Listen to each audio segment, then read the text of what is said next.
आप देख रहे हैं इंडिया वॉच और मैं हूं आपके साथ स्नेहा सिंह। वक्त हो गया है खबर मिड डे का। खबर मिड डे में एक बार फिर से आज हम चर्चा करेंगे 2024 के चुनाव पर उत्तर प्रदेश का हाल ही उत्तर प्रदेश कुछ यूं बन चुका है कि एक तरफ भाजपा इंडिया गठबंधन पर हमला करती है तो दूसरे ही पल अखिलेश यादव एक के बाद एक भाजपा की पोल खोलने की दावा करते हुए नजर आते हैं। कहीं ना कहीं बैठकें दोनों ही तरफ जारी है। एनडीए में बैठक के साथ ही लगातार प्रत्याशियों के नाम को लेकर के चर्चा हो रही है, प्रत्याशियों के नाम घोषित हो रहे हैं। दूसरी पल कहीं ना कहीं कई प्रत्याशियों के नामों पर विरोध भी देखने को मिल रहा है।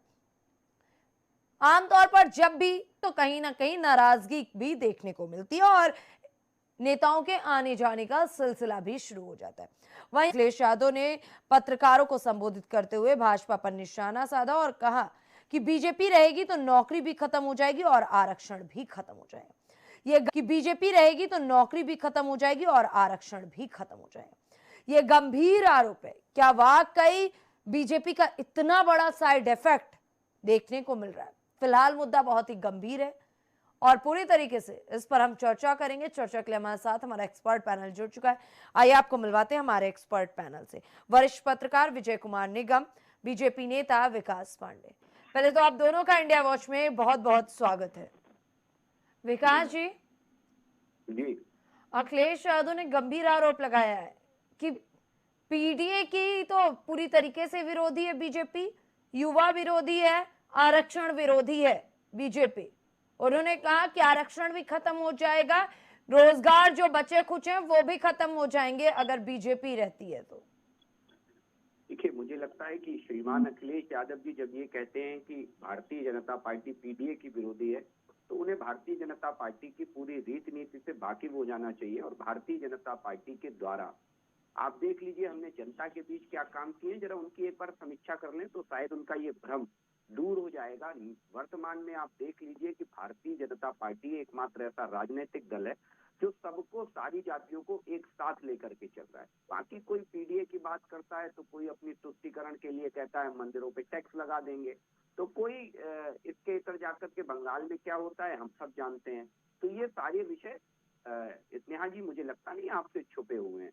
दूसरी चीज, श्रीमान अखिलेश यादव जी, मैं विशुद्ध रूप से कहूंगा कि भारतीय जनता पार्टी पीडीए की विरोधी नहीं है, ना ही भारतीय जनता पार्टी इस तरीके की चीजों में विश्वास रखती है। हाँ, बशर्ते इतना जरूर है कि श्रीमान अखिलेश यादव जी लोहिया के विरोधी हैं, ये तय मान लीजिए।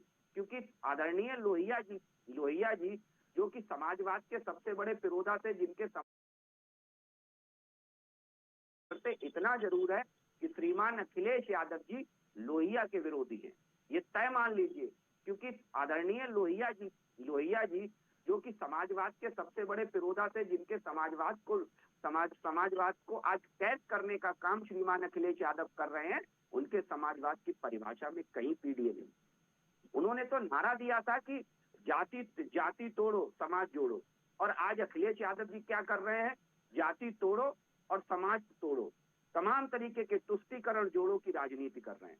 तो अखिलेश यादव जी को तो पहले अपने आदरणीय लोहिया जी के समाजवाद की सबसे पहले तो तिलांजलि देने का काम जो उन्होंने किया है, उन्हें सच्चे मायने में आज आदरणीय लोहिया जी को बड़ी तकलीफ हुई होगी जब अखिलेश यादव जी आज पीडीए के माध्यम से समाज को तोड़ने का काम कर रहे हैं, केवल किस लिए कि सत्ता हासिल हो जाए। अरे भाई, जब सत्ता आपके हाथ लगी 2012 से लेकर 17 तक, तब आपने कितना पीडीए का ख्याल रख लिया, जरा ये बताएंगे श्रीमान अखिलेश यादव?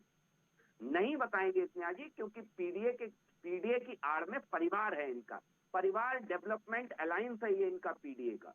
तो ये जो परिवार डेवलपमेंट अलायंस है अखिलेश यादव जी का, जिसको आज ये जनता की आंख में धूल झोंकने के लिए दूसरी परिभाषा गढ़ रहे हैं, विशुद्ध रूप से इनका परिवार को लेकर के ही केंद्रित है। तीसरी चीज, आप बेरोजगारी की बात करते हैं। अरे भाई, अखिलेश यादव जी को जरा अपनी शासनकाल में एक बार पीछे मुड़ करके देख लेना चाहिए।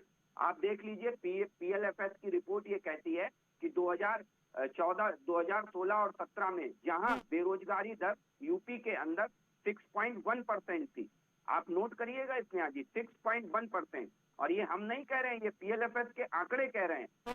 और जहां उत्तर प्रदेश में आज बेरोजगारी दर 3.4% है। 3.4%, लगभग हाँ जी, अभी अभी विजय जी ने भी कहा कि कहीं ना कहीं युवाओं के नाम पर सिर्फ राजनीति हो रही। आखिरकार हर चुनाव से पहले युवाओं को लेकर के ये क्यों कह दिया जा रहा है कि बीजेपी युवा विरोधी है, बीजेपी युवाओं के भविष्य के साथ खिलवाड़ कर रही है, इसीलिए युवा कहीं प्रदर्शन करने के लिए मजबूर है, कहीं आत्महत्या करने के लिए मजबूर है। ये गंभीर आरोप लगाए जा रहे हैं बीजेपी पे, क्यों? देखिए, भारतीय जनता पार्टी की सरकार के खिलाफ ये नैरेटिव सेट करना विरोधियों का पुराना काम है। स्नेहा जी, आप हर चीज से बहुत अच्छे से वाकिफ है, वरना ये वही श्रीमान अखिलेश यादव हैं, जब इनके शासनकाल में एक सिपाही भर्ती निकलती है तब युवाओं के नाम पर, पीडीए के नाम पर क्या खेला कर रहे थे ये लिस्टों के अंदर, ये पूरा देश और प्रदेश जानता है। हाईकोर्ट को हस्तक्षेप करना पड़ा उस भर्ती के अंदर, और कैसे गंभीर टिप्पणी की हाईकोर्ट ने उनकी उस भर्ती के ऊपर। ये किसी से छुपा नहीं है इसमें आज। और आज आकर के ये जनता के बीच जा रहे हैं एक नैरेटिव सेट करके, जब बीजेपी के खिलाफ नैरेटिव सेट करके जनता इनके इस नैरेटिव की हवा निकाल देगी। अरे भाई, ये क्यों नहीं बताते हैं कि इन्होंने जनता के लिए क्या किया। हमने डंके की चोट पे विधानसभा में कहा, आदरणीय मुख्यमंत्री योगी आदित्यनाथ जी ने पिछले शासनकाल में हमने 4.5 लाख से ज्यादा रोजगार दिए, 4.5 लाख से ज्यादा। क्या अखिलेश यादव जी बताएंगे कि इन्होंने अपने शासनकाल में कितने रोजगार दिए? हाँ, अलबत्ता इनके शासनकाल में एक रोजगार बहुत तेजी से इसमें अजीब फला बढ़ा, वो था खनन का और थाने गिरवी रखने का। और तीसरा सबसे बड़ा रोजगार था राजनी का। राह चलते लोगों को शाम 6 बजे के बाद लूट लिए जाते थे लोग, वो रोजगार बहुत अच्छे पैमाने पर डेवलप हुआ है। हाँ, उन सारे लोगों, वे सारे लोग आज योगी जी के शासनकाल में बेरोजगार हो गए हैं, ये लिख करके रख लीजिए।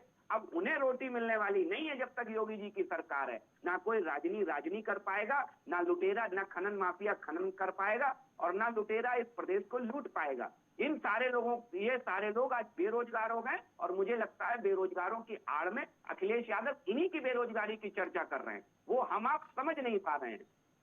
ठीक है जी। जी, अभी विजय जी ने कहा कि जो राजनीति में मौजूदा स्थिति है उस पर सोचने की जरूरत है, विचार करने की जरूरत है, और जिस तरीके से बार बार युवाओं के नाम पर, चाहे वो सत्ता हो विपक्ष, दोनों ही पक्ष राजनीति करते हैं, वो उचित नहीं है।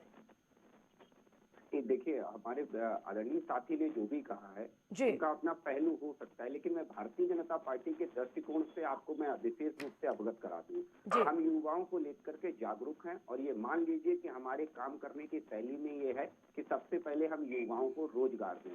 हम बेरोजगारी भत्ता बांटने वाले राजनीतिक दल नहीं है। स्नेहा जी, हम 20 करोड़ का बेरोजगारी भत्ता बांटने के लिए हम 15 करोड़ रुपए खर्च कर दें, हम वो राजनीतिक दल नहीं है। हम जब सरकार और सत्ता में आए तो एक संकल्प के साथ आए, और वो संकल्प हमने पूरा किया है। यहाँ जी, अगर हमने पूरा नहीं किया होता तो जुलाई अगस्त 2023 में हमने 13,000 से अधिक युवाओं को नियुक्ति पत्र दिए। वहीं अक्टूबर 23 में हमने 394 होम्योपैथिक फार्मासिस्ट को उत्तर प्रदेश में नियुक्ति पत्र दिए। वहीं 9 जून 2023 को 7182 एएनएम को हमने नियुक्ति पत्र दिए। उसके बाद एसजीपीजीआई, एक बड़ा स्वास्थ्य संस्थान है, उसमें 1442 स्टाफ नर्सों की नियुक्ति की 17 जून को। और उसके बाद जुलाई में हमने उत्तर प्रदेश पुलिस भर्ती बोर्ड के द्वारा 1148 पदों पर नियुक्तियां की। तमाम ऐसी चीजें हैं, तमाम ऐसी नियुक्तियां हैं। आप भी कई बार अपनी खबरों में चलाती हैं कि माननीय योगी जी ने नियुक्ति पत्र बांटे, तो ये चीजें कभी आपको श्रीमान अखिलेश यादव जी की सरकार में देखने को मिली? अगर मिली हो तो मुझे बता दीजिए। उनके शासनकाल में आपको देखने को मिलता था कि आज कन्नौज में बेरोजगारी भत्ता बटा, आज इटावा में बेरोजगारी भत्ता बटा, आज औरैया में बेरोजगारी भत्ता बटा। और उस बेरोजगारी भत्ते का बटने का आलम ये था कि 20 करोड़ रुपए बेरोजगारी भत्ता बांटने के लिए उनकी सरकार ने 15 करोड़ रुपए खर्च कर दिए। और आज अखिलेश यादव यहाँ बात कर रहे हैं युवाओं की और रोजगार की। इसीलिए कभी अखिलेश यादव आपको अपने शासनकाल के रोजगार की बात नहीं करते हैं। अखिलेश यादव जी कभी नहीं आपको करते मिलेंगे, क्योंकि उन्होंने तो बेरोजगारी भत्ता बांटा है, विशुद्ध रूप से युवाओं को पंगु बनाने का काम किया। भारतीय जनता पार्टी की सरकार ने चाहे अपने स्वरोजगार के माध्यम से हो, चाहे नौकरियों के माध्यम से हो, युवा को सुदृढ़ करने का काम किया। इसका उदाहरण देख लीजिए, ईजी ऑफ डूइंग बिजनेस एक संस्थान है जो ना भारत सरकार चलाती है ना प्रदेश सरकार चलाती है। और आप देख लीजिए कि ईजी ऑफ डूइंग बिजनेस में जब हमारे देश की रैंकिंग जब यूपीए सरकार थी 2014 में, वो लगभग 142वीं रैंक थी और आज 2023 में जाकर के अपना देश 63वीं रैंक पर है, 63वीं रैंक पर। आप देख लीजिए लगभग दूने से भी हमने ज्यादा का नीचे स्तर पर लेके आए हैं उस रैंकिंग को, जो मुझे लगता है कि विश्व के सबसे खराब देशों में हुआ करती थी। अरे भाई, इजी ऑफ डूइंग बिजनेस की जब रैंकिंग अच्छी होगी तो जाहिर सी बात है देश में रोजगार के भी अवसर डेवलप होंगे। आप देख लीजिए कि आज यूपी डिफेंस कॉरिडोर निर्माण में आगे बढ़ रहा है। क्या कभी श्रीमान अखिलेश यादव जी के शासनकाल में ये कल्पना की थी उत्तर प्रदेश ने कि उत्तर प्रदेश जैसा राज्य डिफेंस कॉरिडोर बनाएगा और वहां से उत्तर प्रदेश देश में ही नहीं बल्कि विदेशों में भी अपने एम्यूनेशन इक्विपमेंट की सप्लाई करेगा? क्या कभी उत्तर प्रदेश ने उनके शासनकाल में ये कल्पना की थी? नहीं की थी। आप समझ लीजिए विशुद्ध रूप से ये बदलाव की बयार है। अखिलेश यादव जी के चश्मे से मैं फिर कहता हूं आपको, एक चीज मैं स्पष्ट रूप से सिंह जी आज आपको बता दूं जी। 2024 का चुनाव बहुत से नेताओं को परमानेंट बेरोजगार करने वाला है। बहुत से नेताओं का, जिन्होंने युवाओं को ठगा, जिन्होंने किसानों को ठगा। समाजवादी पार्टी तो कह रही है अब वक्त आ गया संविधान मंथन का, संविधान बचाने का, लोकतंत्र बचाने का। संविधान बचाने की दुहाई कौन दे रहा है?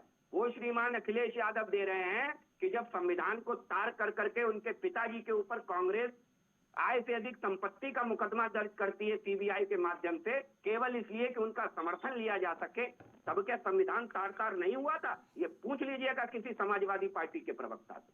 क्या संविधान तब तार नहीं हुआ था जब एक दलित की बेटी को केवल मुख्यमंत्री बने रहने के लिए गेस्ट हाउस जैसे कांड का सामना करना पड़ा और अपनी इज्जत तार होने को उतारू हो गए समाजवादी पार्टी के लोग? कौन बचाने आया? तब भी भारतीय जनता पार्टी का एक कार्यकर्ता स्वर्गीय ब्रह्मदत्त द्विवेदी उन्हें बचाने के लिए आगे आए। कौन बचाने आया? तो महिलाओं का सम्मान हो चाहे युवाओं की बात हो, भारतीय जनता पार्टी दृढ़ निश्चय के साथ खड़ी है स्नेहा जी। ये आप मान करके लिख लीजिए, लिख करके लिख लीजिए।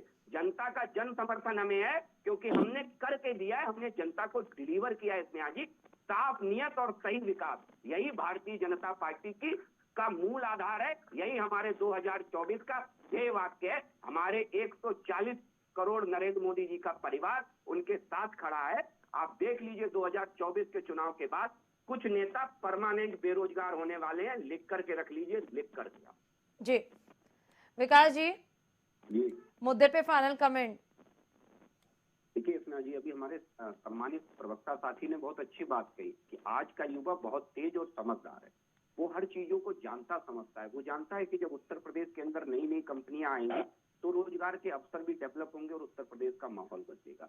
वो जानता है कि जब इस उत्तर प्रदेश के अंदर ग्लोबल इन्वेस्टर समिट होंगे तो तमाम एजेंसियां आकर के यहाँ इन्वेस्टमेंट करेंगी, तमाम बड़ी बड़ी कंपनियां यहाँ आएंगी। वो जानता है कि जब डिफेंस कॉरिडोर बनेगा तो उत्तर प्रदेश का भाग्योदय होगा। ये जानता है उत्तर प्रदेश का युवा। और उत्तर प्रदेश का युवा ये भी फर्क जानता है कि बेरोजगारी भत्ते में और डेवलपमेंट के मॉडल में क्या फर्क होता है। शायद इसीलिए उत्तर प्रदेश के युवा ने, मैं फिर कहूंगा आपको, क्योंकि मुझे लगता है कि माननीय मोदी जी पर, माननीय योगी जी, युवाओं का बड़ा अच्छा प्रभाव, उनका प्रभाव युवाओं के ऊपर बहुत अच्छा। युवा उनसे बहुत इंस्पायर और बड़ी उम्मीद है युवा को देश के, माननीय मोदी जी से, माननीय योगी जी से। शायद यही कारण है कि युवाओं का लगभग 71% वोट भारतीय जनता पार्टी को मिल रहा है पूरे देश में। और ये बड़ी बात है मुझे लगता है किसी भी राजनीतिक दल के लिए। और मुझे लगता है कि हमारी जिम्मेदारी को भी इसमें आज बहुत तेजी से बढ़ाता है। ऐसा नहीं है केवल वोट लेकर के बैठ जाने से ये काम चल जाता है। शायद यही वो प्रेरणा है कि जो माननीय मोदी जी, माननीय योगी जी को दिन रात युवाओं के कल्याण के लिए काम करने के लिए प्रेरित करती है। और ये प्रयास करते हैं हम कि युवाओं को हर हाथ काम मिले। ये हम पूर्णतः रूप से हर तक प्रयास करते हैं, चाहे मुद्रा लोन के माध्यम से हो, चाहे स्टार्टअप के माध्यम से हो। तमाम ऐसी योजनाएं हैं स्नेहा जी, आप स्वयं गवाएं, स्वयं जानती हैं, पत्रकारिता जगत से जुड़ी है। एक एक चीज आपकी आंख के सामने से निकलती है। सब चीजों को आप बहुत अच्छे से जानती हैं कि इन योजनाओं से युवाओं को लाभ होने वाला है कि बेरोजगारी भत्ता से लाभ होने वाला है। ये सारा विषय बिल्कुल स्पष्ट है और हम इन्हीं सब विषयों को लेकर के 2024 के चुनाव में जनता के बीच जा रहे हैं। और हमें पूर्ण विश्वास है कि नरेंद्र मोदी जी को तीसरी बार भी प्रधानमंत्री के रूप में हम सब देश में शपथ लेते हुए देखेंगे। जी, फिलहाल आप सभी का बहुत बहुत धन्यवाद।